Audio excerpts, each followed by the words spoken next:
Hey there guys, what is up? In this video, we are going to show you how to connect Instagram to your ManyChat. Now, once you've logged in and you're in your dashboard, you want to hover your mouse here on the left-hand side and click on the cogwheel icon or settings like so. Here under channels, the very first option is Instagram, so click on Instagram.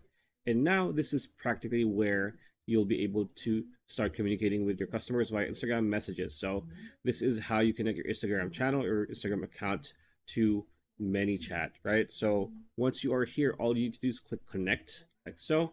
And here, a few steps in will take you to Meta to connect. Just set your permissions and your Instagram account will be linked to ManyChat. So connect. It's either you can do connect via Meta.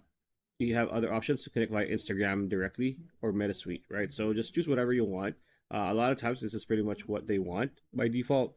And if you want, you can just click connect to Instagram via Instagram directly, right? So it's gonna give you this pop-up where you can just log into your Instagram and you will be good to go. So pretty much it. That's a video. Hope you liked it. Like, comment, share, subscribe, ring that bell icon. We'll see you on the next video.